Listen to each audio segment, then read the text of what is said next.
The first thing Malik noticed was the silence. Not the normal classroom kind. This was the kind that felt heavy, like everyone was pretending not to see something right in front of them. He sat there with his notebook open, waiting for his history teacher to start the lesson on the civil rights era. She had promised it last week. She even smiled when she said it. The kind of smile teachers give when they're excited to teach something important. But today, she wouldn't look at the class. She stood stiff, almost nervous, flipping through a thick new textbook. Malik raised his hand, ready to ask where the old book went. But before he could speak, she said the words that made the room tilt. "We'll be skipping that chapter." A few students glanced up. One boy shrugged and went back to doodling. But Malik just stared at her, trying to understand why her voice shook. Skipping that chapter? The chapter about the marches, the brutality, the victories, the people who looked like him, who fought so he could even sit in that classroom. He felt a little chill crawl up his spine. Something wasn't right. Something was being hidden. And before I go deeper into this story, my name is Simmons, and you're watching Chronicles of Black. If this story already has you thinking, hit that subscribe button,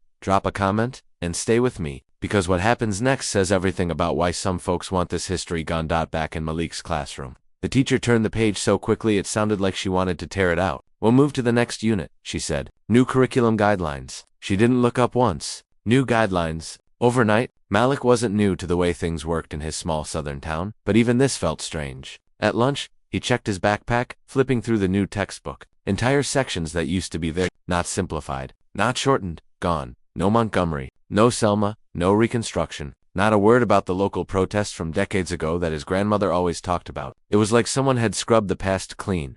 When he brought the book home, Miss Loretta was sitting on the porch, rocking gently like she did every evening, her hair silvered at the edges, her eyes sharp behind her glasses. She had lived through more than Malik could imagine, but she never made a big show of it. She just told the truth, plain and steady, the way elders who carried real scars always did. Malik dropped the book into her lap. "They changed everything," he said. "Look at it." She flipped through the pages slowly. By page 10, her lips tightened. By page 20, she let out a tired breath. "They took it out," she whispered. Malik nodded. "They took out all of it." Miss Loretta closed the book and set it aside, like she didn't want her hands on something that lied. "Baby, this is exactly what they did when I was your age," she said. Her voice was soft, but it carried a weight that pressed against Malik's chest. "They did everything they could to keep us from knowing who we were, because once you know who you are, you start asking questions they don't want to answer." Malik sat beside her, the warm wood of the porch under his palms. He could hear the wind in the trees, someone mowing a lawn down the street. The world looked normal, but inside him, something felt cracked. "Why would they take it out now?" he asked. "Why now?" Miss Loretta looked at him the way only grandmothers can, a mix of sadness and strength. "Because the truth still scares them." The next day, the school halls felt different. It wasn't something you could see, but something you felt. Conversations stopped when Malik walked by. Teachers whispered in corners. A flyer on the wall said new curriculum standards. Like that explained everything. Malik kept thinking about what his grandmother said. She had marched when she was only a teenager. She had been shoved by police during a protest the town pretended never happened. She had been denied jobs she was qualified for. She had lived the history they had just erased. And now they wanted him to pretend none of it mattered. As he walked into the building, he asked himself a question he'd never asked before. Who decided to do this? And what were they so afraid of? In history class, his teacher pushed through another sanitized lesson. She wouldn't meet anyone's eyes. Her voice sounded like she was reading a script someone forced into her hands. At one point she paused, swallowed hard and said, "If anyone has questions, please save them for after class." Malik heard the fear, not nervousness, not stress, fear, real fear. It bothered him more than the missing chapters. What kind of pressure makes a grown woman afraid to speak the truth? When the bell rang, Malik didn't wait. He walked straight to her desk. "Why are they taking Black history out?" he asked. Her hands froze. For a second, she looked like she wanted to answer, like she needed to, but she slowly shook her head. "Malik, please, don't ask me that here." She closed the new book and whispered, "I could lose my job." That sentence burned him from the inside. Lose her job? For teaching history? For saying what really happened? For being honest with her students? On the bus ride home, Malik stared out the window, watching the same streets he grew up on, the same old brick buildings, the same park where kids played after school. Nothing looked different, but he felt like he was suddenly seeing everything through a new lens. If they could erase Black history from a book, they could erase it from the school. And if they could erase it from the school, they could erase it from the town, and from the next generation. And then one day, people would say those struggles never happened at all. By the time the bus stopped at his house, Malik felt a kind of anger he'd never felt before. Not rage, not hate, but something sharper. A refusal, a quiet fire. He walked up the steps where Miss Loretta waited. She could see it in his eyes. "They really scared her," he said. "She wanted to talk." "I know she did." Miss Loretta nodded. "That's how it starts," she said. First they make folks too scared to speak. Then they make folks too scared to ask. And then one day, nobody remembers what the truth even was. She touched his shoulder. But you asking, that's how you fight back. Malik sat beside her again, staring out at the neighborhood. What do I do now? He asked. Miss Loretta smiled sadly. You listen, she said, and then you tell it. Because they can change that book all they want. But as long as one person remembers, they can't bury the truth. Not completely. The sun dipped lower, casting long shadows across the yard. Malik didn't know it yet, but this was the moment everything in his life shifted. The moment he realized he couldn't just sit still and let someone else write his story. The erasing had already begun, but so had the fight to bring it back. Malik didn't sleep much that night. He kept hearing his teacher's whisper in his mind, the way her voice broke when she said she could lose her job. He thought about the empty chapters, the blank spaces where names and battles and sacrifices should have lived. By morning, he felt a pull inside him, like something was calling him to sit with his grandmother again. Miss Loretta was already in the kitchen, humming softly while she stirred a pot of oatmeal. The smell filled the room with warmth, but Malik felt cold. She looked up the moment he walked in. You look troubled, she said. They took out everything, he replied. Even the story you always told me. The protest here in town, it's not in the book anymore. Miss Loretta let out a slow breath and nodded, as if she had been expecting this moment for years. Sit down, baby, she said. There's some things you need to hear. Things they never wanted in books to begin with. Malik sat across from her, the table between them worn from decades of family stories. She folded her hands and looked him straight in the eyes. Your generation thinks you're losing history now, she said. But truth is, they've been trying to bury it since long before you were born. She leaned back slightly, her eyes drifting toward the window as she reached into memories that had lived quiet inside her for years. I was 14, she said. This same town, same streets, same folks acting brand new now like none of it ever happened. Malik watched her closely. He had heard pieces of her life before, but something about today felt different. She spoke slower, heavier, like the words themselves were heavy stones she had carried for a lifetime. They used to call our neighborhood the Quarter, she said, not officially. Just one of those names folks whispered when they didn't want to say. The black side of town. Your great-grandfather built this house with his own hands, but the city wouldn't let him buy land anywhere else. Said it would lower property value. Malik clenched his jaw. They really said that? Oh yes, Miss Loretta replied softly. Said it straight to his face. That's how it was. We weren't allowed in certain stores. We weren't allowed to use certain fountains. And if we stepped out of place, well, trouble found you fast. She paused for a moment, as if choosing which wound to reopen. You've heard me talk about James Carter, right? Malik nodded. You told me he was a veteran. Fought in Korea, came home with medals. Real hero. But this town didn't care. The banks wouldn't give him a loan for a house. They offered him a janitor job and told him he should feel grateful. That man risked his life for this country. And they still treated him like he wasn't even human.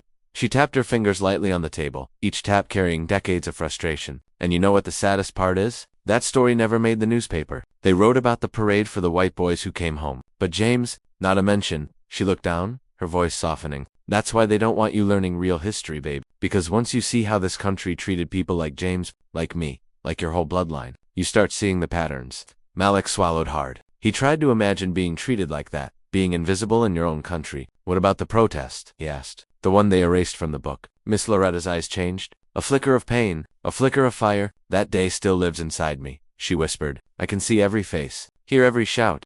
She took a slow breath. It was summer, hot enough to burn your skin. Folks were tired of being pushed around, tired of being told to stay quiet. So a group of U.S. students mostly walked up to the courthouse. All we wanted was equal funding for our school. Books that weren't falling apart, desks that didn't wobble, nothing crazy, just fairness. Malik leaned forward, heart pounding a little. What happened? Miss Loretta looked at him with a sadness that made the air feel heavier. They sent police dogs, she said quietly. Right here in this town. They released dogs on children, and when folks tried to help us, they were beaten. Newspapers refused to print the photos. The mayor said it was a minor disturbance. The town just pretended it never happened. Malik felt his hands tighten. But you were there. Yes, baby, I was there. I saw it all. She wiped the corner of her eye, not with weakness, but with the grace of someone who had carried pain without letting it break her. And now they've taken it out of your book, she said. Again. Just like last time. Just like they always do. Malik looked down at the table, anger stirring in his chest like a storm building with no place to go. They can't just erase things because they make people uncomfortable, he said. Miss Loretta reached out and gently touched his wrist. Oh, they can, she said softly. They've been doing it forever. What they can't do is erase us. Not unless we let them. For a few moments, they sat in silence. The refrigerator hummed in the background. A car passed outside. Life kept moving while truth settled between them. Then Miss Loretta's voice dropped even quieter. There's something else they don't teach, she said. Something they really don't want you to know. Malik looked up slowly. What is it? It's that our resistance didn't start in the 60s. It didn't start with marches or speeches. It started long before that. On plantations where folks whispered their stories at night, because it was the only freedom they had. In church basements where people planned ways to stay alive. In kitchen tables just like this one, where our elders told us who we were so nobody else could rewrite it. Her voice steadied, strong enough to fill the room. They don't want you to know how strong you come from. They don't want you to know the truth we held on to, even when they tried to crush it. Malik felt something shift in him again, the same way it did on the porch the night before. Something awakening. Something refusing to stay quiet. So if the school won't teach it, he said, you will. Miss Loretta smiled, slow and warm. I've been teaching you since the day you were born. But now I'm giving you the part I kept tucked away. The part they were scared of. She leaned forward, her eyes bright. You asked why they're banning Black history in schools. It's because the truth is powerful, and people who fear the truth will always try to control the story. Malik felt the words carve themselves into him like they were meant to stay forever. He didn't know how he would fight back yet. He didn't know what the next days would bring, but he knew one thing for certain. He knew he couldn't sit by and let them erase the past that shaped his family. He knew he couldn't stay silent, not anymore. Malik walked into school the next morning with a different kind of energy in his chest. Not fear, not confusion. Something sharper, something that made every step feel heavier, like each one carried purpose. He didn't plan on causing trouble. He didn't walk in shouting or pointing fingers. He just wanted answers. Simple answers. Honest answers. But in a place where the truth had suddenly become dangerous, even a question could shake the walls. The moment he entered the hallway, he felt eyes shift toward him. Not in an obvious way. Not the kind of stare that stops you in your tracks, but that quiet kind of watching. The kind where people pretend they're not looking when they really are. Students whispering, teachers stiffening. Something had changed, and he could feel it crawling across the halls like static. First period passed with tension you could almost hear. In second period, he heard a few students behind him whispering about that history kid. By lunch, he knew it was spreading. He sat down with his tray when a classmate, Tyler, plopped into the seat across from him. Tyler was one of those kids who always spoke before thinking. Bro, he said, leaning in. Did you really go up to Mrs. Henderson yesterday and ask why they removed the civil rights stuff? Malik stared at him for a moment. Yeah, I asked. Tyler smirked and shook his head. You're a brave man. My mom said the school board's been cracking down. They're saying all that old stuff divides the community. Malik felt his stomach twist. Divides the community. By telling the truth? Tyler shrugged. I'm just telling you what I heard.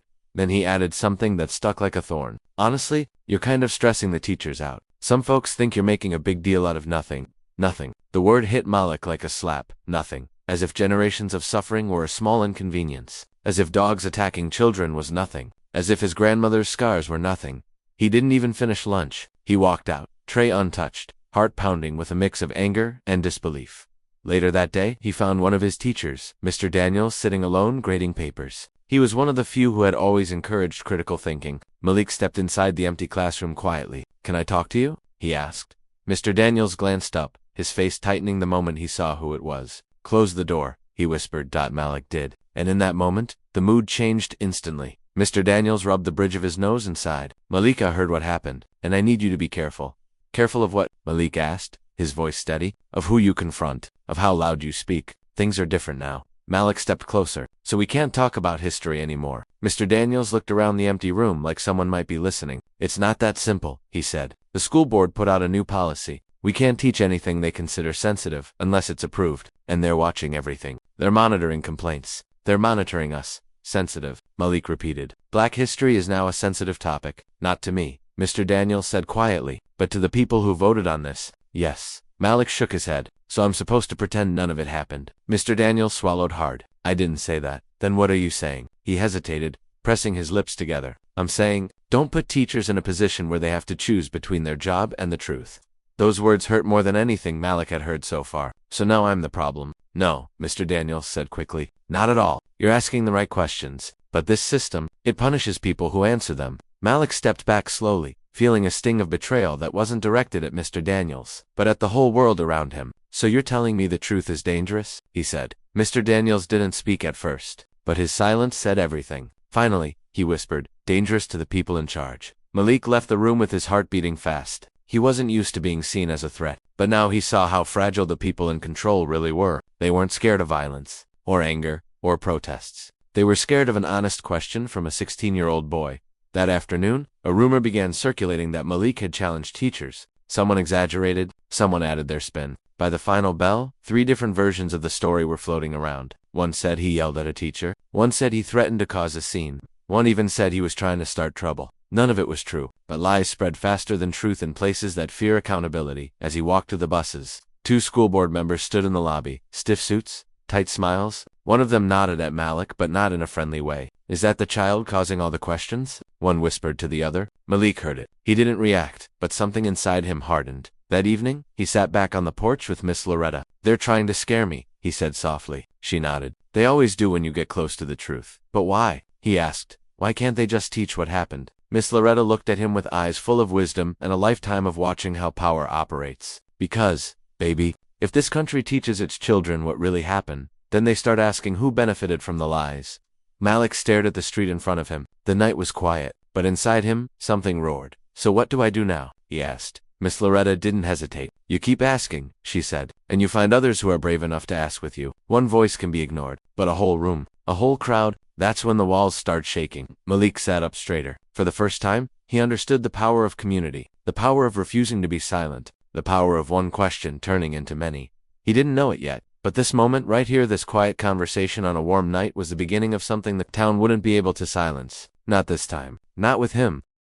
Jerome arrives at the county hearing room early in the morning. The room is filled with neighbors, reporters, activists, and people who heard about what happened to him. The atmosphere is tense. Everyone is waiting to see what will happen. Jerome sits in the front row. Across from him are Councilman Rhodes, the man who approved the false eviction, and Sheriff Dalton, the officer who forced Jerome out of his own home. For the first time, both men have to face him directly. The hearing begins, and Jerome is asked to speak. He stands up and talks calmly but powerfully. He explains how his grandfather built railroad lines he wasn't allowed to ride, how his father cleaned offices he wasn't allowed to work in, and how he himself bought a home that was taken from him simply because people in power didn't think a black man belonged in that neighborhood. He makes it clear that this wasn't a mistake or a paperwork error, it was discrimination, an abuse of authority meant to send a message. But Jerome says he's done staying silent. He's done accepting mistreatment. He's done asking for permission to live where he earned the right to live. The room becomes emotional. People listen closely. The truth hits everyone.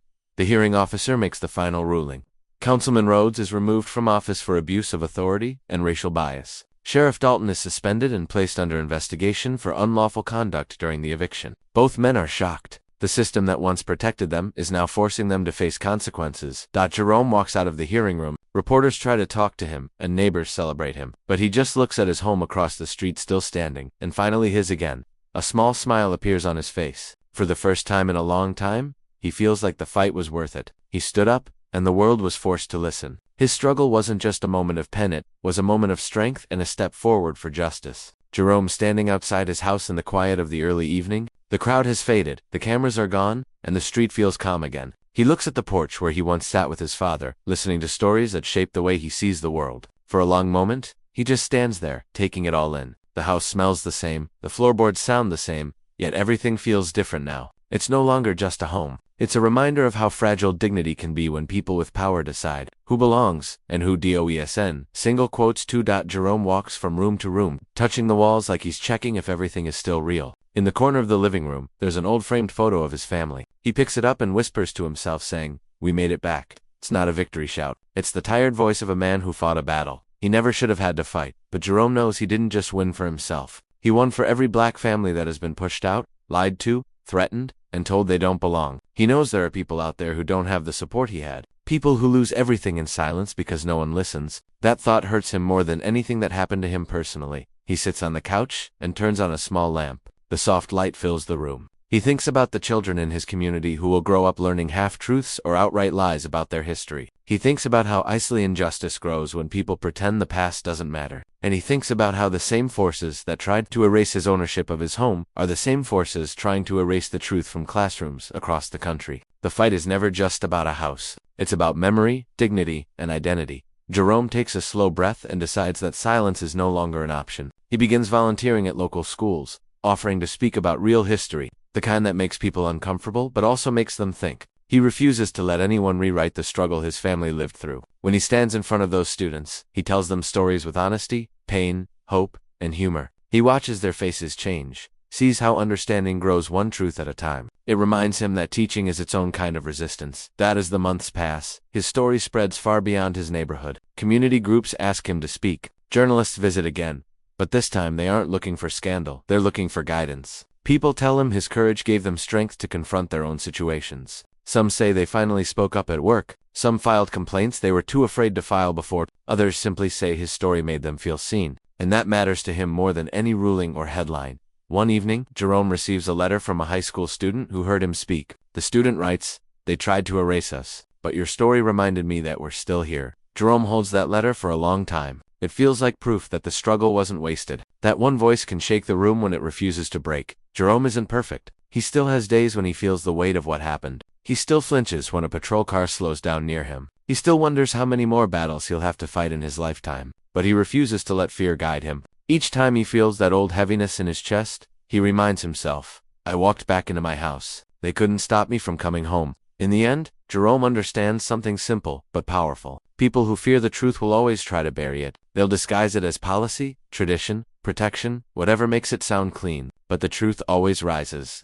It rises in classrooms. It rises in courtrooms. It rises in living rooms where families tell stories the world tried to forget. And it rises in men like him who refuse to be pushed out quietly. Jerome stands on his porch one last time before going to bed. The streetlights glow, and a warm breeze moves through the trees. He thinks about everything he lost, everything he regained, and everything he's determined to protect. He whispers into the night, "You can try to erase us, but we're not going anywhere." His voice doesn't echo. It doesn't need to. The truth carries itself. And that is where his fight settles, not in anger, not in vengeance, but in the quiet power of a man who knows exactly who he is, and refuses to let anyone rewrite his story ever again.